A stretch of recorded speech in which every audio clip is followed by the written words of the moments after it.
Yo, what's going on, guys? Welcome back to the channel. Today we are bringing you something a little different and something I wanted to do for a while, and with the new release of Boruto 2 Blue Vortex, I feel like I can finally do it. This will be my official chapter 1 review. Every month I will be doing this to basically review the chapter, go over it with you, and go through it as well. So with that being said, let's go ahead and hop straight into it. The chapter starts with Sarada standing right outside the Hokage's office, a nice colored and drawing panel, and then it leads straight into basically the poster for what is going to be Boruto 2 Blue Vortex. So the chapter opens with Sarada arguing with, you saw that right, Hokage Shikamaru, Lord 8th.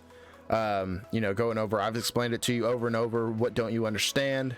With him responding right back at you, Sarada, we gave him many chances. He crossed the line first. He referring to Boruto. Remember, he's a traitor who killed the Hokage and tried to kill his son, Kawaki too. He can't go unpunished. So obviously this is picking up years on after the ending of Boruto Naruto Next Generations, where it ends with Boruto and Kawaki's lives basically switching and everyone believing Kawaki is Kawaki Uzumaki and Boruto is Boruto the outsider. Leading into the next page, it starts with Sarada arguing back. Like I said before, your entire premise is wrong. Boruto would never kill Lord 7th. At least give him a chance to tell his side of things. Konohamaru just stepping in like the absolute giga chat he is.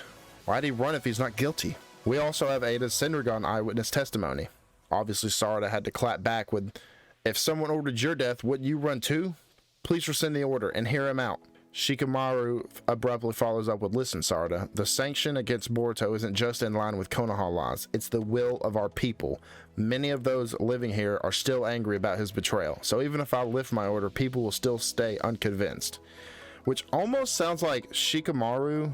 It almost sounds like Shikamaru believes Sarada in this way, but he's just being brainwashed by the omnipotence not to allow himself to believe it at the end of Boruto Part 1, because he's saying even if he lists it, the people will stay unconvinced.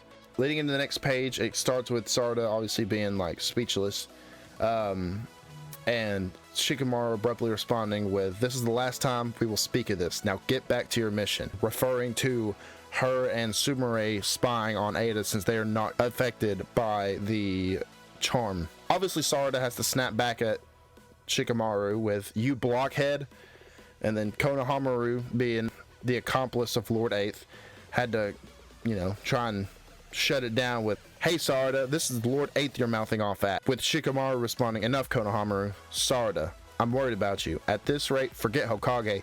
You'll never be more than Genin. Which is interesting because back in the anime canon episodes, Sarada was promoted to Chunin. So it's almost like they've retconned that whole idea. So she is still a Genin. She is not a Chunin. She never made Chunin. That's the start of what I believe, which this will be a whole separate video, of the fact that the anime has misled some of us with the coloring and little hints and knickknacks there of other things. But back in the manga, Sarada responds back to Shikamaru with, cause my dad's a traitor too, just like Boruto. And then Shikamaru responds with, this has nothing to do with Sasuke. I'm talking solely about your future as a Konoha shinobi. And Sarada comes back with just absolute masterclass words. Lord 7th once brought my dad back, who'd gone rogue and committed great crimes. He still became Hokage while still a Genin. My role model is Lord 7th, not you. Just absolutely burying Shikamaru as Lord 8th. Panel then jumps to Kawaki being in his Daikokuten dimension, where he has Naruto and Hinata stored, where time and space is not moving, so they are still the exact same from when he teleported them at the end of Boruto Part 1. And he's basically just standing there checking in on them, making sure everything's okay. Then the next page picks up with Sarada and Sumire walking together, which this is where we get the first reveal of Sumire's post-time skit outfit, with Sarada talking to Sumire, explaining that she was really harsh again, even though she knows it's not Shikamaru's fault. Then Sumire tries to calm the situation by saying, due to Ada's omnipotence, nobody even recognizes that something isn't quite right. In fact, to them, we're the ones who are weird. To them, Kawaki has always been the 7th Hokage's son. Kawaki Uzumaki, that's the simple truth. Sarada responds with, and Boruto's a rebellious outsider, an ungrateful traitor. Early on, everyone still sensed some of the paradox, like how could Kara have modified Kawaki's body if he had been born and raised in the village? And what happened to Momoshiki? Even Master Shikamaru hounded Kawaki about that. But that slight unease also slowly dissipated over time thanks to omnipotence, so that now no one has any doubts left. How are we supposed to counter such a ridiculous ability? The next page picks up even further ahead in time with Ada and Damon sitting with Sarada and Sumire. Damon stating, "You still ain't giving up? It's an unwinnable game, you know."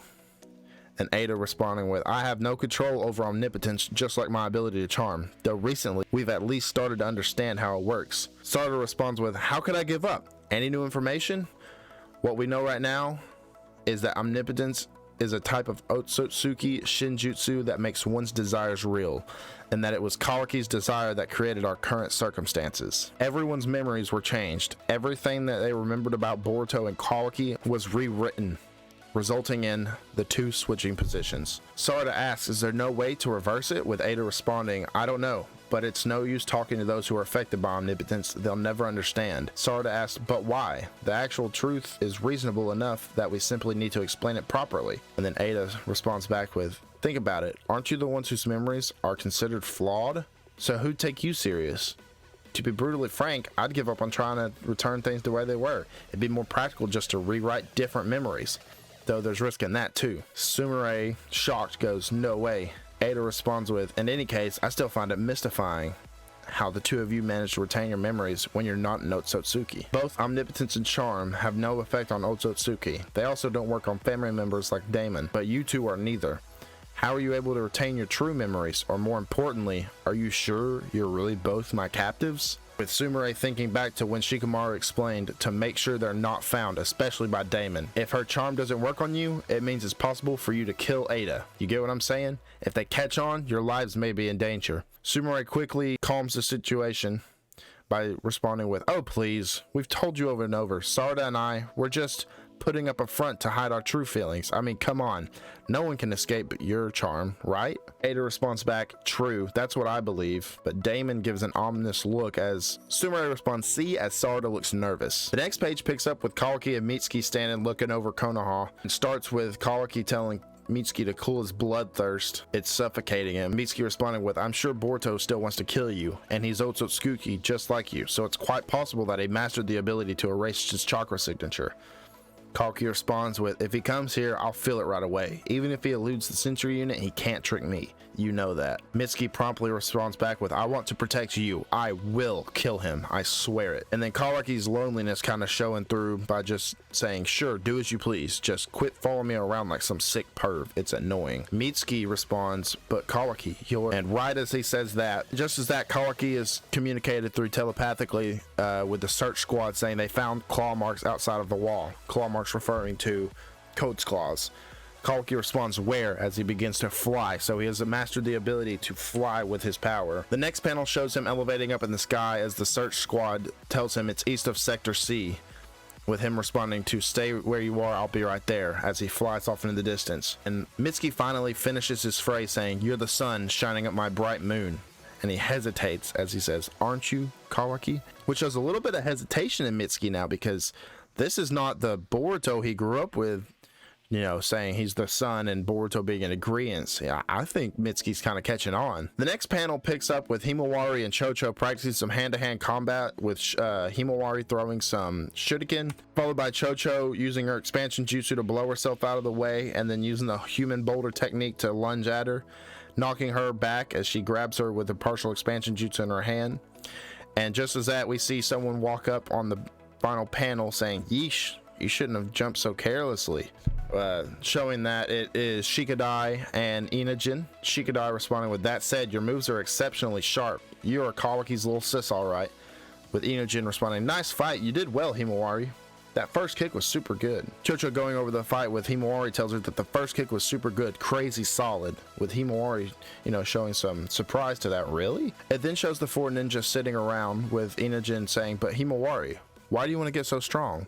And Himawari responding, "It's not that I want to get strong, it's just, okay, I feel like everyone in Konoha would kind of yell at me for this, but I kind of want to help Boruto, you see?"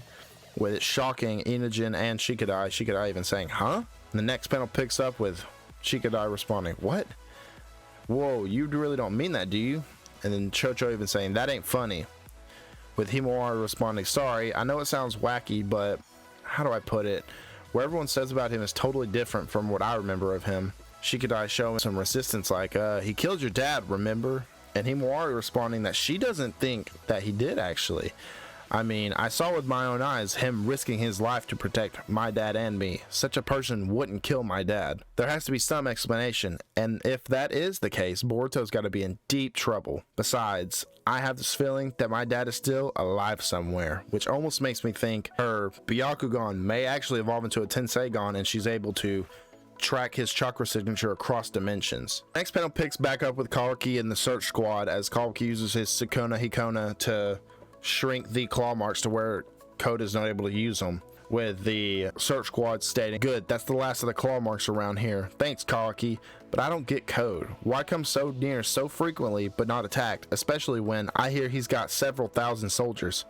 With the other member saying, he has an especially strong grudge against Boruto, right? Maybe he's prioritizing that over Konoha? Your theory that we've escaped harm thanks to Boruto not being here does have merit. You know, it'd be great if they just took each other out. With Kawaki responding, you, grabbing one of the soldiers, with him responding, huh? And Kawaki saying, hold still, as the other one says, hey, what the heck? As he pulls the neck of the shirt back, with the next panel revealing there is a claw mark on the back of his neck, with Kawaki quickly using his Sukuna Hikona to shrink that, but asking the search squad member, how long? You didn't notice anything? And him responding, I don't know, I have no idea. It then picks up with Kawaki talking to Shikamaru saying, what? Are there others? We're gonna look into that now.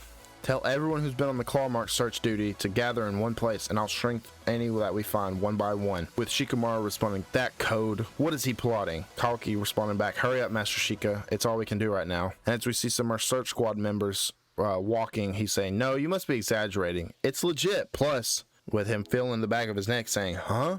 And the one responding, what is it? As we see Code's claw soldiers come out of the back of his neck and start attacking the squad members.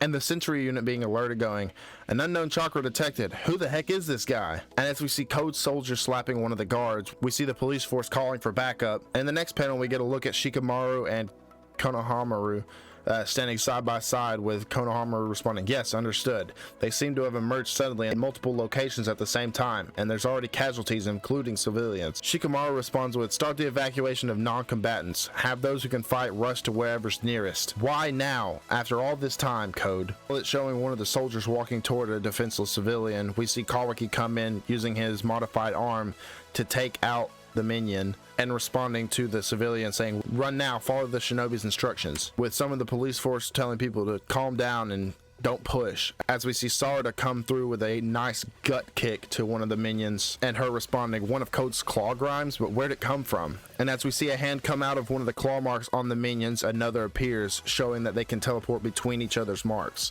And we see more and more pop out as Sarada thinks they can use each other like claw marks to travel between locations. And just as she's thinking that, she sees Code appear out the back of one of the minions, with her promptly responding, Code, and Code's response being, nice to finally meet you, Sarada Uchiha. The next panel picks up with the conversation of, what do you want with Konoha? I'm looking for Boruto. He isn't here. He left 3 years ago. I know, but I've been chasing him for almost 2 years now, and I'm tired. I told you, he's not here. Go look somewhere else. Code responds with, let me rephrase, I wasn't clear. I've decided to stop looking. That's why I came here. Sarada, confused, Code explains with, I thought I'd have his former friends, toward whom he still cares about, summon him. Starting with you, I hope you can scream real pretty so that it'll reach him. And just in one of the greatest entrances in manga, anime, video, any history in the world, we have Boruto appear from nowhere with a boot straight to Code's face, with him showing himself.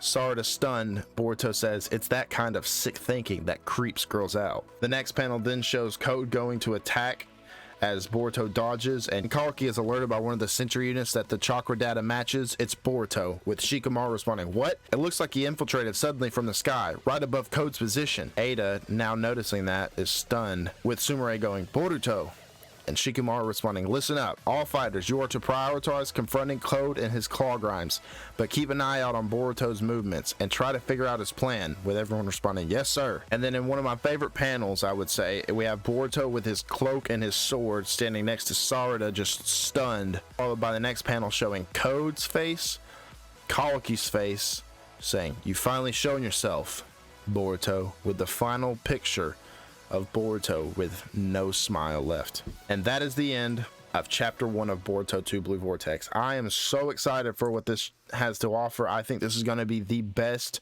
manga of Boruto, Naruto, this whole universe. I think Boruto 2 Blue Vortex will be the best story out of it all. Let me know what you guys think in the comment section down below, and while you're down there, go ahead and like this video, subscribe to the page, hit the noti bell, and let me know what you want to see next. I have some theories coming up. I don't believe Sasuke's dead, but we'll save that for another video. And until next time, take care.